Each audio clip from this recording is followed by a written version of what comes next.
మనందరి అభిమాన నాయకులు గౌరవనీయులు గుంటకళ్ళ జగదీశ్వర్ రెడ్డి గారిని మాట్లాడాల్సిందిగా కోరుతున్నాను.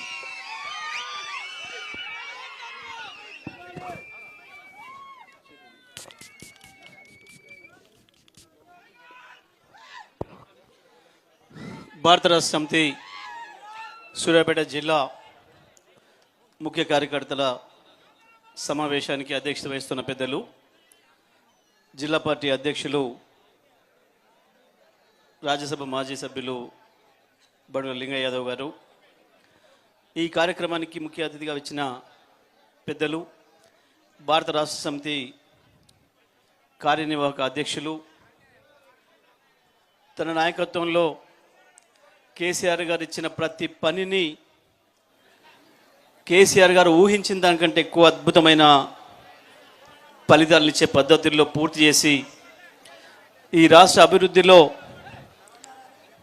కేసీఆర్ కుడిచేయిగా ఉంటూ పట్టణాలకు ఏం కావాలి, పల్లెలకు ఏం కావాలి అని చెప్పి పరిశ్రమలు తేవడానికి భారతదేశానికి ఒక ఐకాన్గా నిలబడి ప్రపంచ దేశాలకి తెలంగాణను పరిచయం చేసి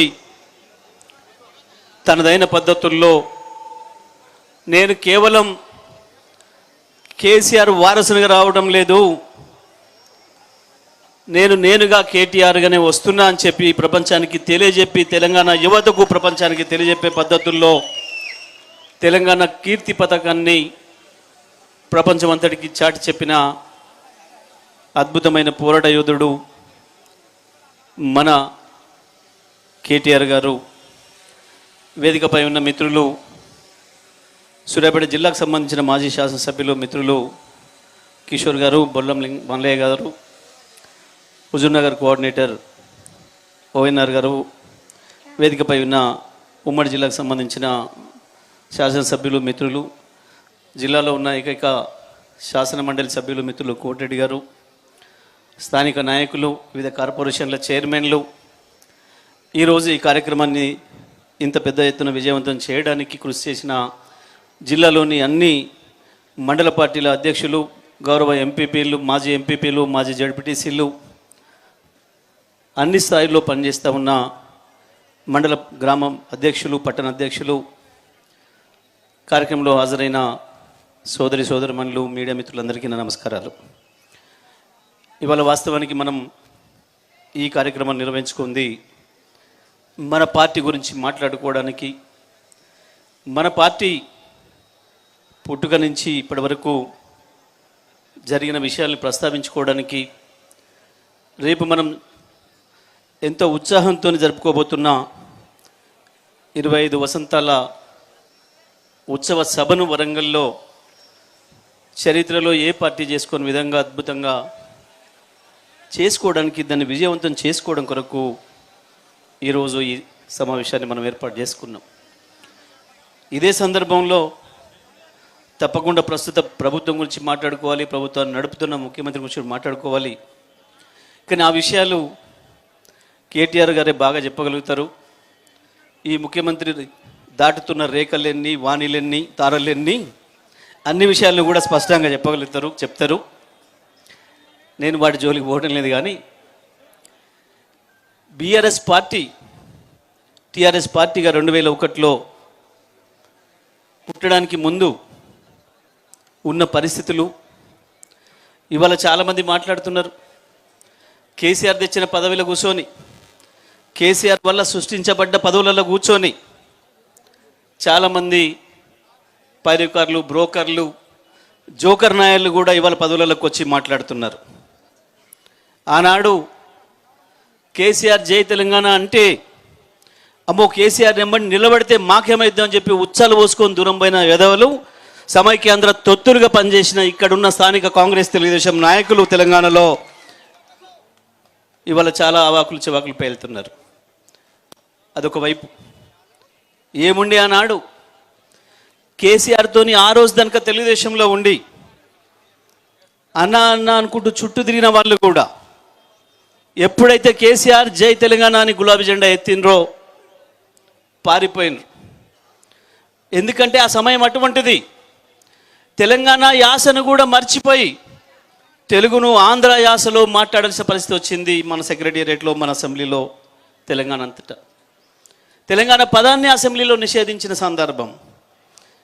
గా టైంలో ఒక్క ఆంధ్రప్రదేశ్ని కాదు, భారతదేశాన్ని కూడా చంద్రబాబు నాయుడే నడుపుతున్న సందర్భం. అటువంటి టైంలో తెలంగాణ ఎండిపోతున్న తెలంగాణను చూసి, వెళ్ళిపోతున్న తెలంగాణను చూసి, వలసల పాలైన తెలంగాణను చూసి, నేనున్న తెలంగాణ కొరకు, తెలంగాణ రైతులారా చనిపోవద్దు, తెలంగాణ నేతన్నలారా చనిపోకండి, నేను వస్తున్నా తెలంగాణ కొరకు, ఎవడి కడుపులో తలబెట్టినా, ఎవడి కాలు మొక్కినా మన సమస్యలు తీరవు, తెలంగాణ రాష్ట్రం సొంతమైతేనే తప్ప మనకు ఆ బాధలు తప్పవు అని చెప్పి గులాబీ జెండాను ఎగిరేసి ఒక్కడిగా సిద్దిపేట నుంచి బయలుదేరిన కేసీఆర్ ఆ పార్టీ నుంచి వచ్చిన పదవులకు రాజీనామా చేసి, ఆ పార్టీకి రాజీనామా చేసి ఒక్కడిగా బయలుదేరిండు. ఎన్ని అవమానాలు ఎదురైనా,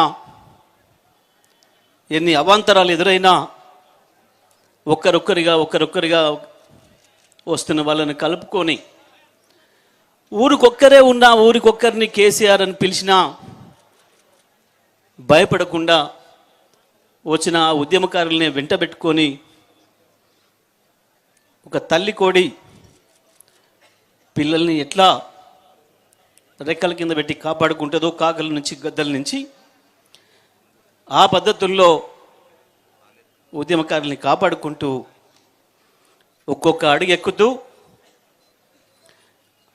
ఉద్యమాన్ని ఎట్లా నిలిపి ఉంచాలి అని చెప్పి, ఎవడికి అర్థం కాని పద్ధతుల్లో ఎందుకు రాజీనామాలు చేయిస్తున్నాడు కేసీఆర్, ఎందుకు పదవుల్ని రకంగా వదిలేస్తున్నాడు, ఎందుకు ఉప ఎన్నికలు తెస్తున్నాడు అని చెప్పి ఆనాటి సమైక్యవాద తొత్తులైన కొంతమంది మీడియా వాళ్ళకు కూడా అర్థం కాకుండా ప్రతి నిమిషం తెలంగాణ చుట్టూ తిప్పాలి ఈ రాజకీయాలని చెప్పి తనదైన పద్ధతుల్లో గాంధీ చూపించిన మార్గంలోనే నడుస్తా,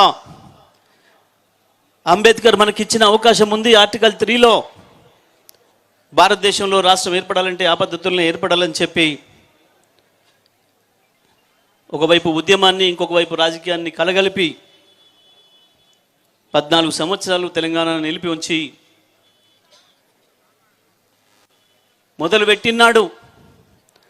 నా స్వప్నం, నా ధ్యేయం తెలంగాణ రాష్ట్రమే, తెలంగాణ రాష్ట్ర సాధనే నా ఏకైక ఎజెండా, అంతకు మించి నాకు ఇంకొక ఎజెండా లేదు.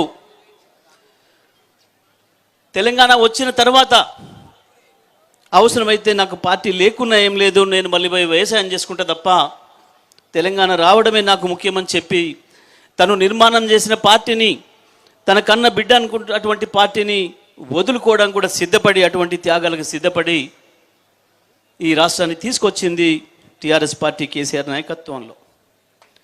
ఈ దేశంలో ఎవడు చేయనన్ని అద్భుతమైన కార్యక్రమాలు చేసింది టీఆర్ఎస్ పార్టీ.